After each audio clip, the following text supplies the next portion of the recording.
दोस्तों, आज मैं एक्सप्लेन करने वाला हूँ एक ऐसी वेब सीरीज जो सिर्फ एक क्राइम स्टोरी नहीं है, बल्कि पावर, ग्रीड और सिस्टम के बीच की असली लड़ाई है। ये कहानी है मटका किंग, एक आम आदमी की जो जीरो से शुरू करता है और पूरे देश का सबसे बड़ा नेटवर्क खड़ा कर देता है। लेकिन जितनी तेजी से उसकी सक्सेस बढ़ती है, उतनी ही तेजी से उसकी जिंदगी बिखरने लगती है। तो वीडियो को एंड तक जरूर देखना, क्योंकि इस कहानी में ऐसे ट्विस्ट हैं जो आपको लास्ट मोमेंट तक बांध कर रखेंगे। तो चलिए शुरू करते हैं 1975 से, जब देश में दंगे और अफरा तफरी का माहौल था। और उस समय इंदिरा गांधी की सरकार थी और पूरे देश में दंगे और खून खराबा फैला हुआ था।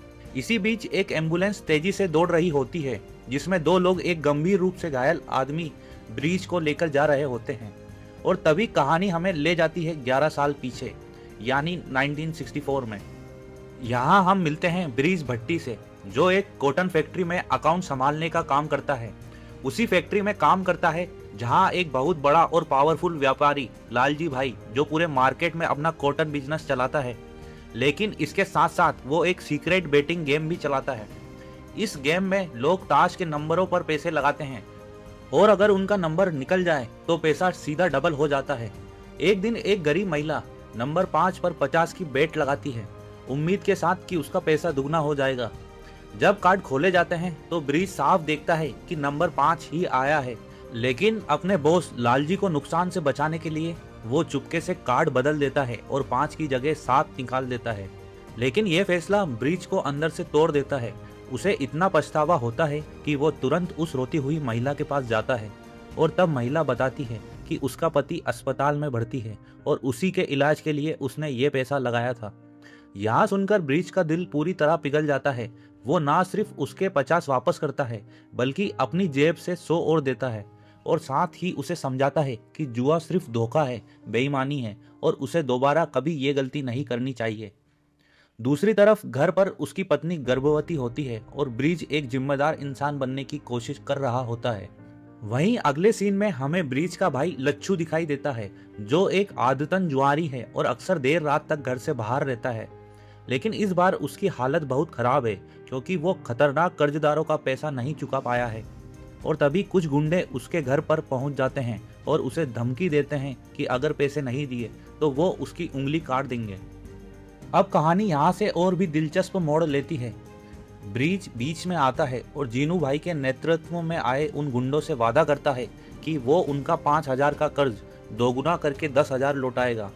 जीनू भाई उसकी बात मान लेते हैं और उसे एक हफ्ते का समय देते हैं। अब ब्रीच के सामने सबसे बड़ा सवाल था, इतने पैसे आएंगे कहाँ से। इसी सोच में डूबा हुआ वह पहुंचता है एक ऐसी जगह जहाँ घोड़ों की रेस होती है। वहां उसकी नजर पड़ती है घोड़ा नंबर 1 पर, और उसकी तैयारी, चाल और आत्मविश्वास देखकर ब्रीच तुरंत समझ जाता है कि यहाँ घोड़ा जीतने वाला है। शुरुआत में उसे अंदर जाने नहीं दिया जाता, लेकिन वो जोर देकर कहता है वो लालजी को जानता है। इसके बाद वह जैसे तैसे अंदर पहुंचता है, लेकिन अंदर उसका जबरदस्त अपमान होता है। लालजी उसे बेकार और नीच इंसान कहकर भगा देता है। अब यहाँ ब्रीच भी चुप नहीं रहता, वो पलटकर कहता है कि लालजी खुद एक बेईमान और तीसरे दर्जे का आदमी है। और फिर दोनों के बीच तेज बहस और झगड़ा शुरू हो जाता है। लालजी के गुंडे ब्रीच को पकड़कर बाहर फेंक देते हैं और वो जमीन पर गिरकर घायल हो जाता है। तभी वहां एक अमीर महिला गुलरख आती है और ब्रीच की मदद करती है। ब्रीच दर्द में होने के बावजूद उसे वही घोड़ा याद आता है और वो गुलरख से कहता है नंबर 1 यही सबसे मजबूत घोड़ा है। वो बताता है ये घोड़ा अच्छी ट्रेनिंग वाला है, कसा हुआ है और जीतने के लिए पूरी तरह तैयार है। गुलरख उसकी बात पर भरोसा करती है और अपना पूरा पैसा उसी घोड़े पर लगा देती है। और फिर जो ब्रीच ने कहा था वही होता है, घोड़ा नंबर 1 जीत जाता है। गुलरख बेहद खुश होती है और ब्रीच की बहुत आभारी हो जाती है। अब सीन बदलता है कॉटन मार्केट में। दिन भर मजदूरी करके थका हुआ ब्रीच अपने साथी दगड़ू के साथ बैठा होता है। दगड़ू निराश होकर कहता है कि बड़े लोग कभी छोटे लोगों को आगे नहीं बढ़ने देंगे और शायद उनकी किस्मत सिर्फ संघर्ष करते करते मर जाना ही है। लेकिन ब्रीच इस बात से पूरी तरह असहमत होता है। वो कहता है मैं कभी हार नहीं मानूंगा। और यहीं पर वो एक दमदार मोटिवेशनल बात बोलता है। वह कहता है अगर हमें बड़ी रेस में शामिल नहीं होने दिया जाएगा तो हम अपनी खुद की रेस बनाएंगे। और बस यहीं से शुरू होता है असली खेल। ब्रीच अपना खुद का बेटिंग गेम शुरू करता है। वैसा ही जैसा उसने पहले देखा था। लेकिन क्योंकि वो नया है, लोग उसे नहीं जानते, इसीलिए शुरुआत में कोई भी उस पर भरोसा नहीं करता। उधर लच्चू के कर्ज की आखिरी तारीख बस 5 दिन दूर होती है। अब ब्रिज के पास समय बहुत कम है, तो वो मार्केट के लोगों को इकट्ठा करता है और उन्हें एक बड़ा वादा करता है कि इस गेम में लोगों के साथ कोई धोखा नहीं होगा। वो कहता है सारे कार्ड खुले तौर पर दिखाए जाएंगे और भीड़ में से एक निष्पक्ष इंसान चुना जाएगा, ताकि कोई भी हेरफेर का आरोप ना लगा सके। और यहीं पर वो शुरू करता है अपना नया सिस्टम, मटका, एक मिट्टी का घड़ा जो उनकी संस्कृति का प्रतीक है, जिसमें लोग अपने पैसे डालते हैं। लेकिन सबसे बड़ा ट्विस्ट यहाँ आता है, जहाँ बाकी लोग पैसा दुगना करते थे, वहीं ब्रिज देता है 9 गुना रिटर्न, यानी 1 लगाओ और 9 पाओ। इतना बड़ा ऑफर देखकर लोग तेजी से उसकी तरफ आकर्षित होने लगते हैं। लेकिन दूसरी तरफ लालजी ये सब देख रहा होता है और वो सोचता है कि ब्रिज को इस खेल की अभी समझ नहीं है। इसीलिए वो अपने आदमी को 1200 देता है और उसे कहता है हर नंबर पर 100 लगाओ, ताकि जब कोई एक नंबर जीते तो 9 गुना पेमेंट इतनी बड़ी हो जाए कि ब्रिज सीधा दिवालिया हो जाए। प्लान के मुताबिक उसका आदमी हर नंबर पर पैसे लगाता है और जब रिजल्ट आता है तो ब्रिज को देने पड़ते हैं 9000। अब ये ब्रिज के लिए बहुत बड़ा झटका था, लेकिन किसी तरह वो पूरा पैसा जुटाता है और सबको पेमेंट कर देता है।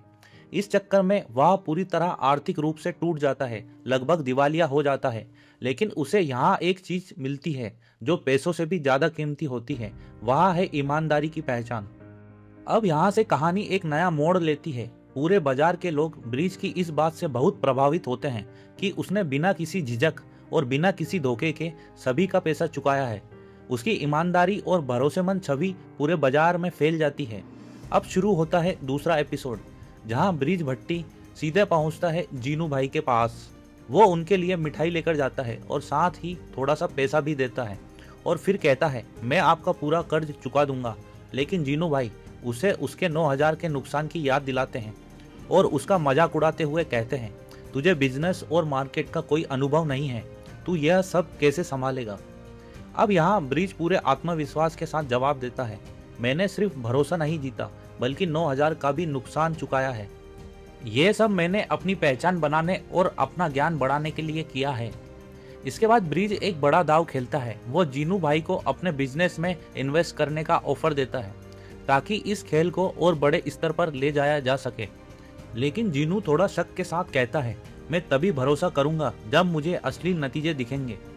ब्रिज फिर समझाता है मैंने कर्ज चुका दिया है, मार्केट में सम्मान कमा लिया है, अब लोग मुझ पर भरोसा करते हैं और जैसे जैसे लोग जुड़ेंगे मुनाफा भी बढ़ता जाएगा।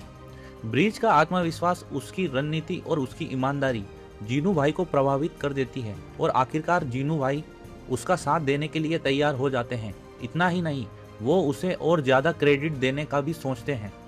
अब कहानी थोड़ी इमोशनल हो जाती है। अगले सीन में ब्रिज भट्टी की पत्नी अस्पताल में एक बेटे को जन्म देती है। ब्रिज अपने बच्चे को घर लाता है और यहाँ एक दिलचस्प बात होती है। वही बुजुर्ग महिला जिसने पहले 50 की बेट लगाई थी और नुकसान झेला था, उसे ही नवजात बच्चे की देखभाल के लिए काम पर रख लिया जाता है। अब समय धीरे धीरे आगे बढ़ता है और इसके साथ ही ब्रिज का बेटिंग बिजनेस भी बढ़ने लगता है। अब वो अपने सिस्टम को और बड़ा करता है, मटका सिस्टम को पूरी तरह लागू करता है और अपने गेम को फैलाता है। टेक्सटाइल मिलों के पास, रेस्टोरेंट के पास, होटलों के पास, हर जगह अपने बेटिंग पॉइंट्स खोलता है, ताकि ज्यादा से ज्यादा लोग इस गेम का हिस्सा बन सकें। अब दूसरी तरफ एक नया किरदार एंट्री लेता है, पत्रकार टीपी डिसूजा। वो अपने एडिटर के पास जाता है एक स्टोरी लेकर, जिसमें वो बताता है कि घोड़ा दौड़ में हो रही हेरा फेरी और इस पूरे धोखाधड़ी वाले बेटिंग सिस्टम के बारे में। लेकिन उसका एडिटर इस आइडिया को खारिज कर देता है। वह कहता है अभी माहौल पहले से भी बहुत तनावपूर्ण है, हमें कुछ बड़ा और असरदार चाहिए। इसके बाद पत्रकार डिसूजा निराश होकर वहां से चले जाता है, लेकिन हार मानने वालों में से वो भी नहीं था। वो अपने दोस्तों को ये पूरी कहानी सुनाता है और इस बार उसकी स्टोरी पब्लिश करने के लिए हाँ मिल जाती है।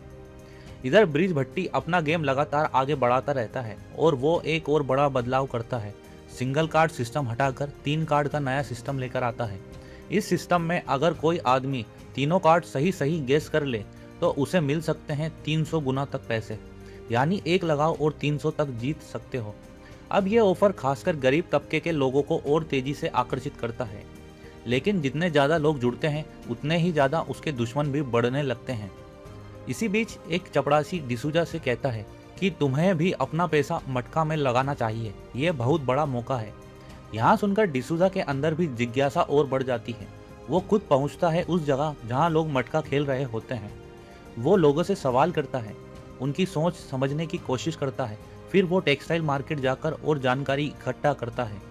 लेकिन जब वो अपनी एजेंसी से बात करता है तो उसका एजेंट उसे डांट देता है, ये जुए की कहानियां में टाइम बर्बाद मत करो, कुछ बड़ा कुछ इम्पोर्टेंट लेकर आओ। अब सीन बदलता है। गुलरख कार में सफर कर रही होती है। तभी उसकी नज़र पड़ती है मार्केट में काम कर रहे ब्रिज भट्टी पर। उसे याद आता है कि कैसे ब्रिज ने मुश्किल वक्त में उसकी मदद की थी, इसीलिए वह उससे मिलने आती है। ब्रिज उसे गर्मजोशी से रिसीव करता है और अपना पूरा बिजनेस मॉडल समझाता है। इसी दौरान बेटिंग साइट पर एक आदमी करीब 18,000 जीत जाता है। ब्रिज उसे तुरंत 14,000 दे देता है और बाकी पैसे बाद में देने का वादा करता है। अब उस आदमी को थोड़ा शक होता है, लेकिन तभी गुलरख बीच में आती है और वो खुद उस पैसे की गारंटी लेती है। उसके भरोसे के कारण मामला वहीं सुलझ जाता है और यहीं से गुलरख और ब्रिज के बीच नज़दीकियां बढ़ने लगती है, सिर्फ बिजनेस में ही नहीं बल्कि पर्सनल लाइफ में भी। अब दूसरी तरफ लालजी का बिजनेस धीरे धीरे गिरने लगता है। वो एक बड़ा दाव खेलता है, अपने आदमी को भेजता है और 4-4 हजार करके 2 अलग अलग नंबरों पर बेट लगाने को कहता है, ताकि अगर कोई भी नंबर जीत जाए तो उसे लाखों का फायदा हो सके। लेकिन ब्रिज भी अब छोटा खिलाड़ी नहीं रहा। वो एक सेठ से संपर्क करता है और उसे एक डील ऑफर करता है, नफा हो या नुकसान दोनों बराबर बांटेंगे। सेठ मान जाता है और ब्रिज बड़ी बेट स्वीकार कर लेता है। अब सीन और खतरनाक हो जाता है। जब ब्रिज अपना सेटअप बंद करके मार्केट से निकल रहा होता है, तभी 4-5 गुंडे आकर उसे घेर लेते हैं।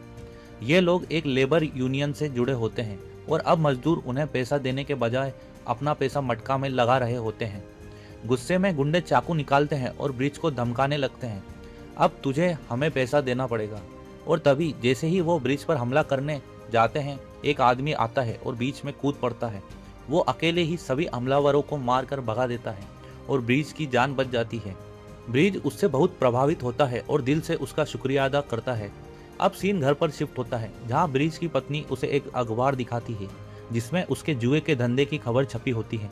वो गुस्से में कहती है कि तुम अपने परिवार को टाइम नहीं देते, ये सब क्या चल रहा है तुम्हारे काम में।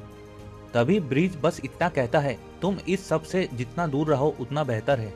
इसके बाद गुलरख ब्रिज को एक पार्टी में बुलाती है। ब्रिज एक नए महंगे सूट में वहां पहुंचता है और अपना मटका सिस्टम को अमीर लोगों के सामने पेश करता है। लेकिन वहां की चमक दमक, महंगी शराब और अमीर लोगों के बीच वो खुद को बिल्कुल अलग महसूस करता है और आखिर में वो चुपचाप वहां से निकल जाता है। दूसरी तरफ गुलरख उसी गेम को अमीर लोगों के बीच प्रमोट करती है, लेकिन उस समय ब्रिज वहां मौजूद नहीं होता। अगले दिन वो ब्रिज से मिलती है और बताती है कि अमीर लोगों को इस गेम में बहुत दिलचस्पी है। ब्रिज गुलरख से साफ कहता है, मैं उस अमीरों वाली दुनिया में फिट नहीं बैठता, और फिर उसे एक ऑफर देता है, तुम मेरी तरफ से यहाँ गेम खेलो, मैं तुम्हें नंबर देता रहूंगा। गुलरख इस बात के लिए मान जाती है और यहीं से ब्रिज के दिमाग में एक बड़ा आइडिया आता है, फ्रेंचाइजी मॉडल। अब ब्रिज पूरे भारत में अपने मटका आउटलेट्स खोलना शुरू कर देता है। इंदौर, लखनऊ, कॉलेजों के बाहर, भीड़ भाड़ वाले मार्केटों में, हर जगह उसका नेटवर्क फैलने लगता है। सिर्फ 2 साल के अंदर उसका यहाँ बिजनेस इतना बड़ा हो जाता है कि कैश फ्लो संभालना भी मुश्किल हो जाता है।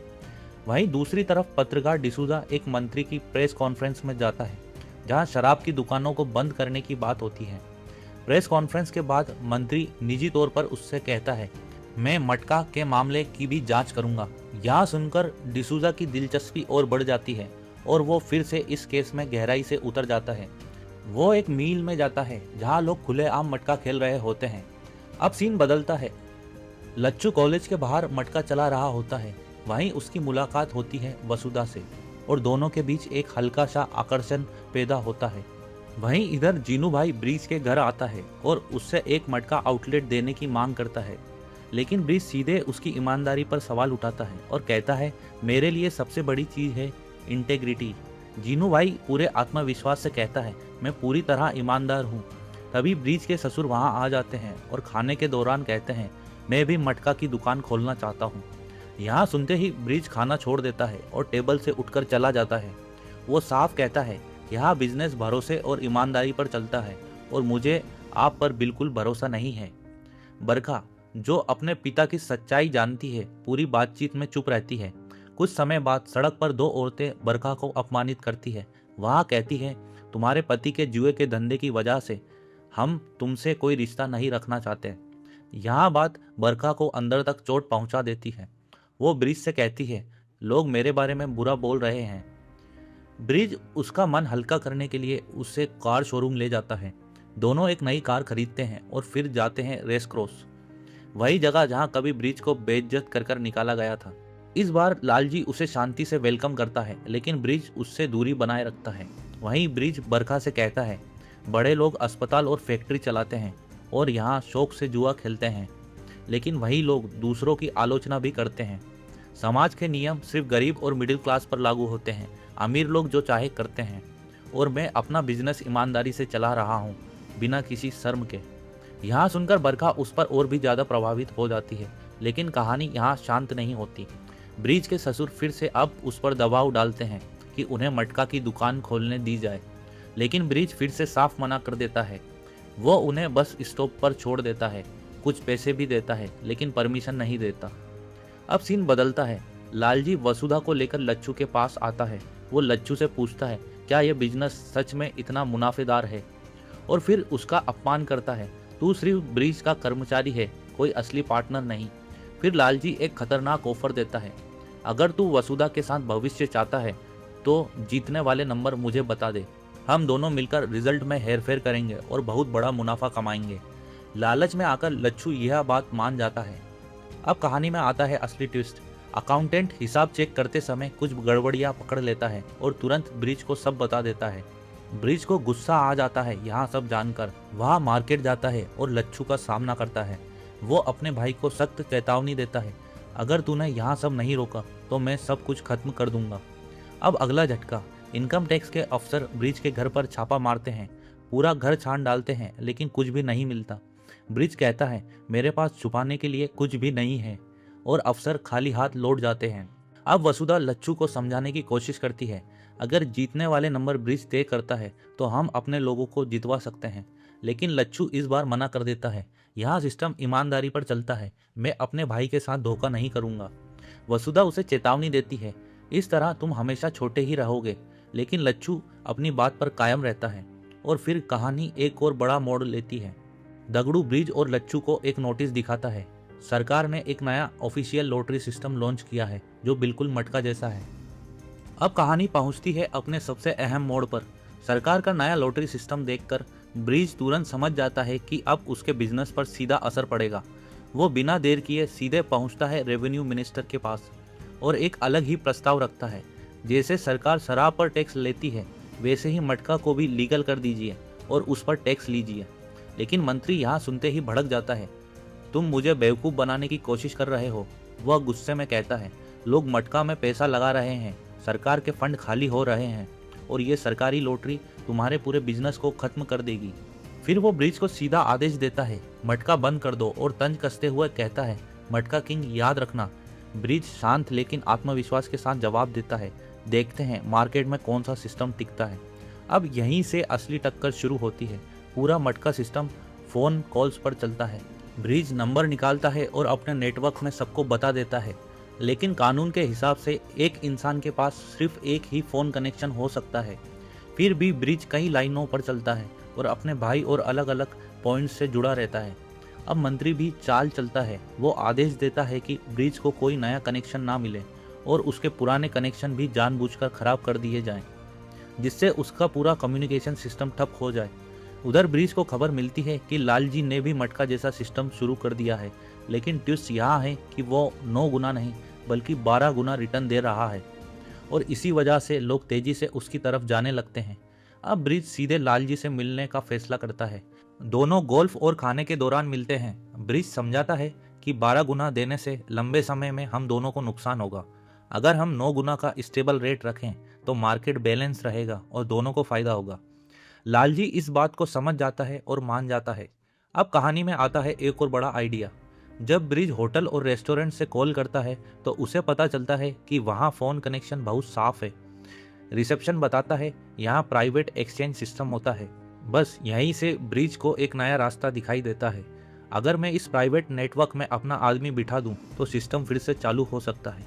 फिर ब्रिज एक युवा महिला को पहचानता है जो एक 5 स्टार होटल में यह सिस्टम संभालती है। वह उससे मिलता है, उसे खाने पर ले जाता है और धीरे धीरे उसे अपने प्लान के बारे में बताता है। महिला पैसों के बदले मदद करने के लिए तैयार हो जाती है और अब ब्रिज को मिलता है नया और एक प्राइवेट कम्युनिकेशन नेटवर्क, जिससे उसका पूरा सिस्टम फिर से सुरक्षित और तेजी से चलने लगता है और सरकार की रुकावट पूरी तरह खत्म हो जाती है। अब कहानी में आता है राजनीति का एंगल। ब्रिज का पुराना दोस्त जंतु आता है और बताता है, मैं नगर पालिका चुनाव लड़ने वाला हूँ बाबत के खिलाफ, जो रेवेन्यू मिनिस्टर से जुड़ा है। वो ब्रिज से मदद मांगता है। ब्रिज इसमें एक मौका देखता है पावर बढ़ाने का और वो जंतु के लिए जोर शोर से प्रचार शुरू कर देता है और लोगों को समझाता है कि जंतु तुम्हारी समस्याओं को समझता है। मटका से जुड़े लोग और ब्रिज के सपोर्टर्स सब मिलकर जंतु को वोट देते हैं और जंतु चुनाव जीत जाता है। यहाँ ब्रिज की रेवेन्यू मिनिस्टर के खिलाफ पहली बड़ी राजनीतिक जीत होती है। लेकिन कहानी यहीं खत्म नहीं होती। एक आदमी लच्छू के पास आता है और कहता है, मैं लॉटरी जीत गया हूँ लेकिन कल नहीं आ सका। लच्छू उसे पैसे देने से मना कर देता है, तुमने कुछ नहीं जीता। वह आदमी पुलिस लेकर वापस आता है और धोखाधड़ी का आरोप लगा देता है।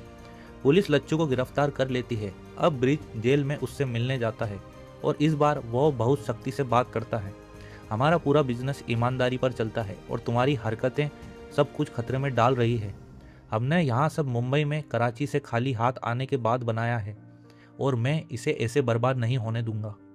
अब कहानी पहुंचती है अपने सबसे इमोशनल और खतरनाक मोड़ पर। लच्छू उम्मीद करता है कि ब्रिज उसकी जमानत करवा देगा, लेकिन इस बार ब्रिज साफ मना कर देता है। वह कहता है, तू जेल में ही रहा और ईमानदारी की कीमत समझ, तब सोचूंगा तेरी मदद करूं या नहीं। कुछ समय बाद लालजी खुद पुलिस स्टेशन पहुंचता है और लच्छू को छुड़ा लेता है। वह उसे अपनी कार में बैठाता है जहां उसकी बेटी वसुधा भी मौजूद होती है और तीनों वहां से चले जाते हैं। अब दूसरी तरफ बरका ब्रिज से कहती है, तुम्हारे पास मेरे लिए समय ही नहीं है, और वह फैसला लेती है अपनी पढ़ाई जारी रखने का और इकोनॉमिक्स पढ़ने के लिए यूनिवर्सिटी में एडमिशन ले लेती है। अब ब्रिज को एक और बड़ी चिंता सताने लगी थी। उसकी कमाई सरकार की नज़र में गैर कानूनी मानी जाती है, तो उसे वैध दिखाने के लिए वो एक तरीका अपनाता है। लोगों के नाम पर लॉटरी टिकट खरीदता है, उस पर टैक्स भरता है और बाकी पैसा छुपा कर रखता है। लेकिन तभी उसे एक खबर मिलती है, लच्छू अब लालजी के साथ काम कर रहा है। यहाँ सुनकर ब्रिज अंदर से टूट जाता है। इसी बीच इंदिरा गांधी की सरकार काले धन पर रोक लगाने के लिए नई रणनीति बनाती है। पुलिस छापा मारती है जहाँ लच्छू और लालजी का मटका चल रहा होता है। दोनों किसी तरह भाग निकलते हैं, लेकिन पुलिस सीधे पहुंचती है ब्रिज के घर। ब्रिज शांत रहकर कहता है, बिना वारंट के आप तलाशी नहीं ले सकते, और पुलिस को खाली हाथ वापस जाना पड़ता है। लेकिन इस घटना का असर उसके परिवार पर पड़ता है, खासकर उसके छोटे बच्चे पर। बरका ब्रिज से सवाल करती है, क्या तुम्हारा काम हमारे बेटे को नुकसान पहुंचा रहा है? यहाँ सुनकर ब्रिज एक फैसला लेता है, अपने बेटे को बोर्डिंग स्कूल भेजने का। शुरुआत में बरखा मना करती है, लेकिन बाद में मान जाती है कि यही सही है। अब कहानी में आता है एक और इमोशनल एंगल। गुलरख और ब्रिज धीरे धीरे और करीब आने लगते हैं। दोनों पार्टियों में साथ जाते हैं, एक सोशल लाइफ जीते हैं और उनका रिश्ता मीडिया की नज़र में आ जाता है। अब गुलरख की बैक स्टोरी सामने आती है। उसके पति की 1 साल पहले कार एक्सीडेंट में मौत हो गई थी और उसके ससुराल वाले इस हादसे के लिए उसी को जिम्मेदार मानते हैं। वो अपनी सास से मिलती है और समझाती है, यहाँ सिर्फ एक हादसा था, इसमें मेरी कोई गलती नहीं है। अब दूसरी तरफ दगड़ू एक महिला से मिलता है और उसके साथ समय बिताने लगता है। फिर वो ब्रिज से कहता है, मैं उससे शादी करना चाहता हूँ और उसे हमारे बिजनेस में एक अहम जिम्मेदारी देना चाहता हूँ। लेकिन ब्रिज इस बार भी मना कर देता है। सरकार की नई नीतियाँ आ चुकी थी और अभी कोई जोखिम नहीं ले सकते थे। यहाँ सुनकर दगड़ू बहुत दुखी हो जाता है। इसके बाद लच्छू और लालजी सीधे रेवेन्यू मिनिस्टर के पास जाते हैं और लालजी उसे पैसों से भरा ब्रीफकेस दे देता है। कुछ ही समय बाद पुलिस कमिश्नर इंस्पेक्टर को आदेश देता है कि ब्रिज पर छापा मारो और उसे गिरफ्तार करो। तभी इंस्पेक्टर कहता है, यहाँ आसान नहीं होगा, वो आदमी बहुत चालाक है। लेकिन आदेश मिल चुका था। छापा पड़ता है और ब्रिज को गिरफ्तार कर लिया जाता है।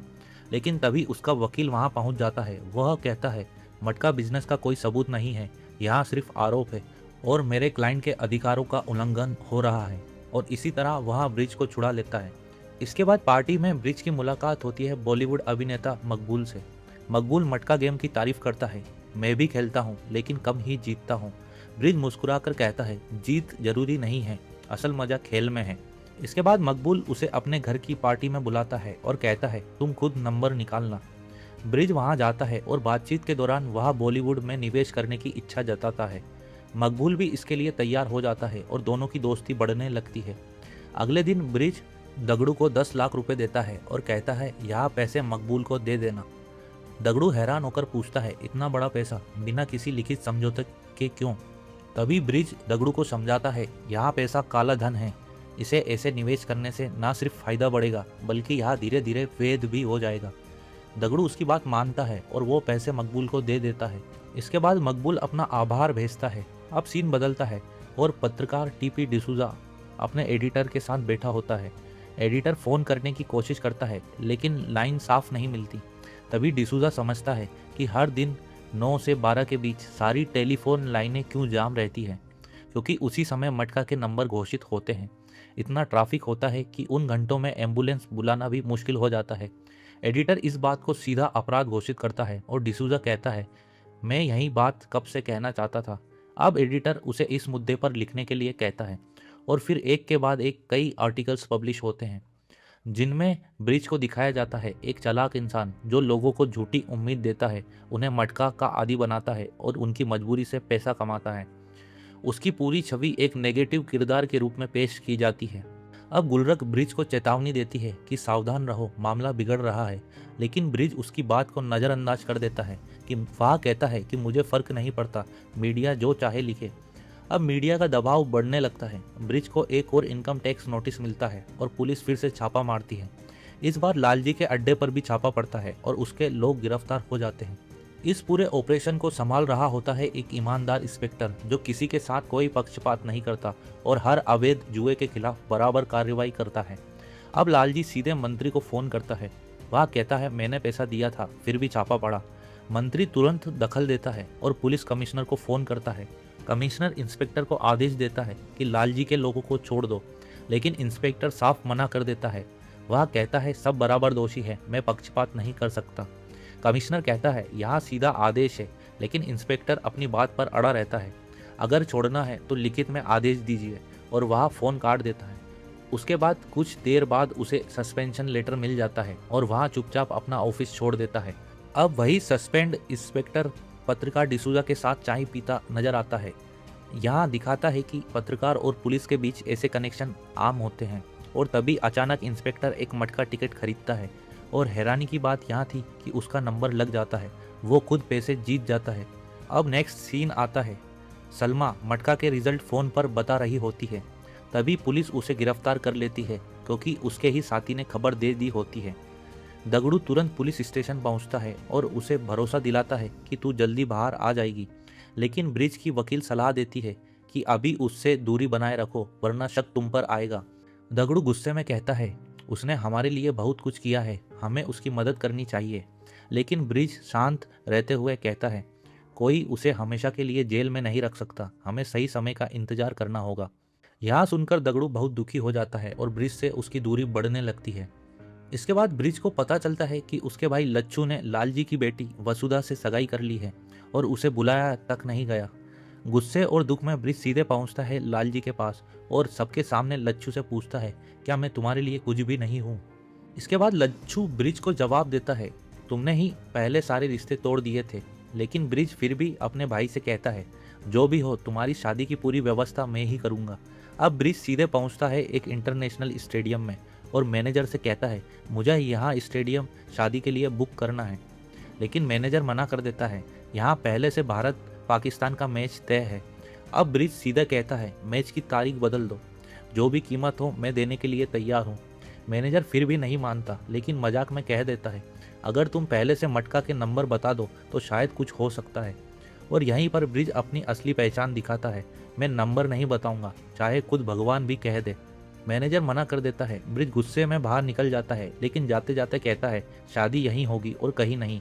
कुछ समय बाद खबर आती है कि भारत वर्सेस पाकिस्तान का मैच मौसम की वजह से दूसरे जगह शिफ्ट हो गया है।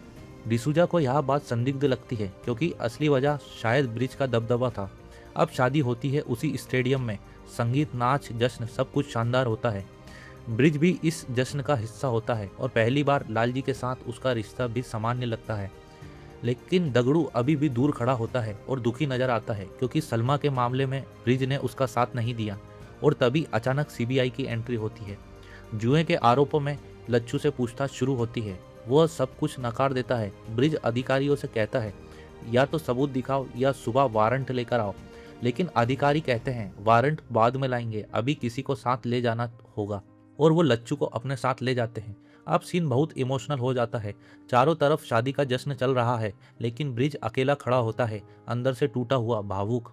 इसके बाद कोर्ट हियरिंग का सीन आता है। ब्रिज का वकील कहता है सिर्फ गवाहों के बयान से किसी को दोषी नहीं ठहराया जा सकता। और आखिरकार लच्छू को बेल मिल जाती है। लेकिन वह अपने भाई को धन्यवाद तक नहीं कहता। दगड़ू यहाँ सब चुपचाप देखता है और महसूस करता है कि ब्रिज ने लच्छू के लिए सब किया लेकिन सलमा के लिए कुछ नहीं। अब दगड़ू जेल में सलमा से मिलने जाता है। सलमा टूट चुकी होती है। अब और सहन नहीं हो रहा, मुझे बाहर निकालो। दगड़ू उसे दिलासा देता है लेकिन अंदर ही अंदर उसका गुस्सा ब्रिज के लिए बढ़ता जाता है। जब वो वकील से बात करता है उसे पता चलता है कि यहाँ केस आसान नहीं है, इसमें समय लगेगा। यहाँ सब सुनकर दगड़ू और ज़्यादा टूट जाता है। अब ब्रिज लच्छू से मिलने जाता है और उससे माफ़ी मांगता है। तभी लालजी बीच में आता है, अपने भाई को दूर मत करो।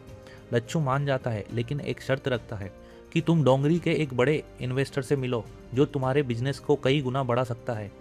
ब्रिज मिलने के लिए तैयार हो जाता है लेकिन वो आदमी निकलता है एक खतरनाक स्मगलर और गैंगस्टर जो ऑफर देता है कि 50-50 पार्टनरशिप होगी और क्रिकेट सट्टाबाजी में एंट्री भी होगी। यही भविष्य है। लालजी इस डील से खुश होता है लेकिन ब्रिज सीधे मना कर देता है। वहाँ कहता है ऐसे लोगों को अंदर आने दिया तो सब कुछ उनके कब्जे में चला जाएगा। मैंने यहाँ सिस्टम ईमानदारी से बनाया है और इसे किसी गैंगस्टर को नहीं दूंगा। लेकिन लच्छू फिर से निराश हो जाता है और तभी ब्रिज को दिल्ली से कॉल आता है। वो प्लेन से दिल्ली जाता है। वहाँ एक रेवेन्यू मिनिस्टर उससे मिलता है और कहता है कि तुम्हें दराब की डील मानना पड़ेगा। लेकिन ब्रिज मंत्री के सामने साफ मना कर देता है, मैं ऐसे आदमी के साथ काम नहीं कर सकता जिसे सही और गलत की समझ ही नहीं है। मंत्री घुमा फिराकर उसे धमकी देता है लेकिन ब्रिज अपनी बात पर अड़ा रहता है और वहाँ से निकल जाता है। वापसी की फ्लाइट में ब्रिज को बताया जाता है कि मौसम की वजह से देरी होगी। अब ब्रिज बेचैन हो जाता है। वहाँ कहता है कि मुझे 9 बजे तक मटका के नंबर घोषित करने हैं। वो पायलट से बात करने की मांग करता है और ट्विस्ट, पायलट उसका फैन निकलता है। पायलट कहता है आप यहीं प्लेन में नंबर निकाल लो और फ़ोन से बता दो। ब्रिज ऐसा ही करता है और मुस्कुराता है, यहाँ देखकर कि उसका खेल अब आसमान तक पहुँच चुका है। लेकिन अब उसकी पर्सनल लाइफ पूरी तरह टूटने लगती है। घर पहुंचकर वह देखता है कि उसकी पत्नी बरखा अपने टीचर से बात कर रही है। वो उस समय शांत रहता है लेकिन बाद में कहता है मैं उस आदमी को घर में नहीं देखना चाहता। बरखा जवाब देती है तुम कभी घर पर होते ही नहीं, मुझे भी किसी की ज़रूरत होती है जो मेरी बातें सुने। और फिर दोनों के बीच एक जोरदार झगड़ा होता है। इसके बाद बरखा कहती है तुम मीडिया में गुलरख के साथ जुड़े हुए हो, तुम एक पति और पिता की जिम्मेदारी भूल चुके हो। और यहीं से उनके रिश्ते में दूरी और बढ़ जाती है। आखिर में ब्रिज एक नया घर खरीदता है और कहता है तुम और हमारा बेटा वहाँ रहो, मैं अलग रहूँगा ताकि तुम मेरी ज़िंदगी के नतीजों से दूर रहो। एक सुबह ब्रिज अकेले उठता है, आवाज़ लगाता है लेकिन घर में कोई नहीं होता। इतना सब कुछ हासिल करने के बाद भी भाई दूर हो चुका है, शादी टूट चुकी है, दोस्त दगड़ू भी साथ नहीं है। ब्रिज पूरी तरह अकेला रह जाता है। अब दूसरी तरफ वहीं सस्पेंडेड इंस्पेक्टर शराब और मटका दोनों का आदी बन जाता है। वो सब कुछ हार जाता है और डिसूजा के पास जाता है। तभी डिसूजा कहता है मैंने पहले ही तुम्हें मना किया था। इंस्पेक्टर खुद को बेकार और नज़रअंदाज महसूस करता है और आखिरकार वह अपनी जान ले लेता है। उसके अंतिम संस्कार में डिसूजा सब देखता है और समझता है कि एक ईमानदार इंसान इस भ्रष्ट सिस्टम का शिकार हो गया। और वो फैसला करता है कि मैं इस सच को दुनिया के सामने लाऊंगा। अब कहानी में आता है सबसे बड़ा धोखा। लच्छू आखिरकार उस गैंगस्टर के साथ साझेदारी कर लेता है और दोनों मिलकर कानूनी और गैर कानूनी पैसा मटका सिस्टम में डालते हैं। कुछ समय बाद ब्रिज को पता चलता है कि पैसों से भरे ड्रम गायब हो रहे हैं। वो अपने आदमी से कहता है इस बात को छुपाओ और बाकी पैसा सुरक्षित रखो। लेकिन असली सच कुछ और ही होता है। यहाँ पैसा चुरा रहा होता है खुद उसका सबसे करीबी दगड़ू, क्योंकि सलमा के मामले में ब्रिज ने उसकी बात नहीं मानी और उसके अंदर कड़वाहट भर चुकी थी। इतना ही नहीं, लच्छू की शादी में सीबीआई को खबर भी दगड़ू ने ही दी थी। यानी ब्रिज का अपना ही आदमी उसके खिलाफ हो चुका था। अब कहानी पहुंचती है अपने आखिरी चरण में। साल 1975, देश में विरोध प्रदर्शन और हड़ताल चल रही है। राजनीतिक उथल पुथल हो रही होती है। मजदूर हड़ताल पर हैं और ब्रिज का बिजनेस भी प्रभावित हो रहा है, क्योंकि लोगों के पास अब पैसा ही नहीं है। अब ब्रिज की मुलाकात होती है एक बड़े मिल मालिक से, जो सरकार के साथ मिलकर मिल बंद करके उनकी जगह होटल बनाना चाहता है। वो ब्रिज से कहता है, अपने प्रभाव से मजदूरों को मनाओ और हड़ताल जल्दी खत्म कराओ, तुम्हारा बिजनेस भी वापस चल पड़ेगा। अब उधर गुलरख बार बार ब्रिज को मनाने की कोशिश करती है, लेकिन ब्रिज अब भावनात्मक रूप से टूट चुका होता है। वह कहता है, तुमने कभी मेरा दर्द समझा ही नहीं, तुम्हारे लिए सब कुछ सिर्फ बिजनेस है। तभी गुलरख जवाब देती है, मैंने ही तुम्हारे गेम को अमीरों तक पहुंचाया, तुमने उनसे बहुत फायदा कमाया। माहौल अब और भी भारी हो जाता है। तभी मील मालिक आता है और ब्रिज चुपचाप कहता है, तुम दोनों डील फाइनल कर लो, और वहाँ से चले जाता है। लेकिन ब्रिज सीधा जाता है एक लेबर यूनियन रैली में, जहाँ मजदूर उसका गर्मजोशी से स्वागत करता है और उसे माइक दे देता है। ब्रिज मजदूरों के सामने खड़ा होता है, लेकिन उनसे हड़ताल खत्म करने को नहीं कहता, बल्कि उनके साथ खड़ा हो जाता है। वहाँ साफ कहता है, हाँ, ये हड़ताल मेरे बिजनेस को नुकसान पहुँचा रही है, लेकिन मैं तुम्हारा शोषण नहीं करूँगा, तुम्हारे अधिकार तुम्हें मिलने चाहिए। इसी बात पर भीड़ तालियां बजाती है और अगले ही दिन ब्रिज का नाम अखबारों में छप जाता है। मंत्री भी उसकी बढ़ती लोकप्रियता को नोटिस करने लगता है। अब दूसरी तरफ लालजी और गैंगस्टर ब्रिज के बढ़ते प्रभाव पर चर्चा करते हैं। लालजी कहता है, अब इसे खत्म करना पड़ेगा। लच्छू अपने भाई का बचाव करता है, लेकिन लालजी साफ कह देता है, ब्रिज हमेशा से समस्या रहा है और अब कंट्रोल से बाहर हो गया है। अब सीन बदलता है दगड़ू की तरफ। दगड़ू पैसे संभालते हुए गुंडों के हाथ लग जाता है। वो भागता है, गलियों में दौड़ता है और तभी सामने आ जाता है ब्रिज। दगड़ू गुस्से और दर्द में सब कुछ उगल देता है। वहाँ कहता है, तुम स्वार्थी हो, तुम्हारी वजह से मैंने सब कुछ खो दिया, पत्नी, बच्चा, दोस्त, भाई, और तुम हमेशा अकेले रहोगे। ब्रिज शांत होकर सिर्फ इतना कहता है, अब हमारी राहें अलग है, और वहाँ से चले जाता है। लेकिन लच्छू तभी चुपके से ब्रिज को उसको मारने वाली बात बता देता है। वहाँ कहता है, मंत्री लालजी और दराब तीनों मिलकर तुम्हें मारने की योजना बना रहे हैं। वहीं उधर मंत्री मीडिया पर दबाव डालता है और कहता है कि ब्रिज के खिलाफ नेगेटिव खबरें छापो। इसके बाद एडिटर डिसूजा को स्टोरी देता है। डिसूजा एक सच्चाई से भरा लेख लिखता है। वह कहता है कि असल भ्रष्टाचार सिस्टम में है, ब्रिज तो बस एक लक्षण है। लेकिन जब आर्टिकल पब्लिश होता है, उसमें से सारे बड़े नाम हटा दिए जाते हैं। डिसूजा यहाँ देखकर गुस्से में आ जाता है, लेकिन एडिटर कहता है, मैनेजमेंट का दबाव है। अब डिसूजा एक अनजान नंबर से ब्रिज को कॉल करता है। वह कहता है कि तुम्हारा नाम सरकार की हिट लिस्ट में है, तुरंत चुप जाओ। वहीं दूसरी तरफ दराब अपने लोगों को आदेश देता है कि ब्रिज को खत्म कर दो, उसका सिस्टम और पैसा सब अपने कब्जे में ले लो। अब अगले सीन में एक फिल्म प्रीमियर पर, जहां ब्रिज बरखा के साथ आता है। ये वही फिल्म होती है जिसमें उसने निवेश किया था। स्टेज पर मकबूल सभी प्रोड्यूसर्स का नाम लेता है, लेकिन जानबूझकर ब्रिज का नाम नहीं लेता, ताकि उसका विवादित नाम फिल्म से जोड़ा ना जाए। ब्रिज अंदर से टूट जाता है। इसके बाद बरखा और गुलरख वॉशरूम में आमने सामने आ जाती है। गुलरख कहती है, मैं ब्रिज से सारे रिश्ते खत्म कर रही हूँ, उसने कभी मेरी बात नहीं सुनी। बरखा चुपचाप वहाँ से चली जाती है और तभी अचानक बंदूकधारी हमला कर देते हैं। ब्रिज अपने ड्राइवर से कहता है, गाड़ी मत रोकना किसी भी हालत में, और वो किसी तरह बच निकलते हैं। इसके बाद ब्रिज छिपकर रहने लगता है, लेकिन उसे नींद नहीं आती। लच्छू और दगड़ू की बातें उसे अंदर से खाती रहती है। उसे एहसास होता है कि उसने अपने ही हाथों सब कुछ खो दिया। इसी बीच दराब के लोग पूरे शहर में फैल जाते हैं और उसके सिस्टम को लूटने लगते हैं। अकेलेपन में जीते हुए एक दिन ब्रिज को अपनी बेटे की याद आती है। वहाँ हॉस्टल जाता है और बाहर खड़े होकर पुकारता है, अनमोल। बेटा उसे देखता है, लेकिन पास नहीं आता। ब्रिज पूरी तरह टूट जाता है और चुपचाप लौट जाता है। इसके बाद ब्रिज खुद पुलिस कमिश्नर को कॉल करता है और कहता है, अगर गिरफ्तार करना है तो मैं घर पर इंतजार कर रहा हूँ। इसके बाद पुलिस आती है। ब्रिज अपनी भरोसेमंद रुक्मणी को एक लाइटर और सिगरेट देता है। जैसे ही ब्रिज को ले जाया जाता है, दराब के लोग मटका सिस्टम को लूटने आते हैं, लेकिन रुक्मणी पूरे सिस्टम को आग लगा देती है और सब कुछ जलकर राख हो जाता है। वहीं रास्ते में ब्रिज पर हमला हो जाता है, उसे गोली लगती है, वह बुरी तरह घायल हो जाता है और उसे एम्बुलेंस में डाला जाता है। पहले ही वहाँ बेहोश होता है, लेकिन फिर कुछ पलों के लिए होश में आता है और अपनी आखिरी बात कहता है। वहाँ कहता है, कभी कभी पूरे पत्तों के खेल का फैसला सिर्फ एक चाल पर निर्भर करती है, और कभी कभी वही एक चाल सब कुछ तय कर देती है। और यहीं पर कहानी खत्म हो जाती है। तो दोस्तों, आपको क्या लगता है, ब्रिज सही था या सिस्टम गलत था? अपना ओपिनियन कमेंट में ज़रूर बताना।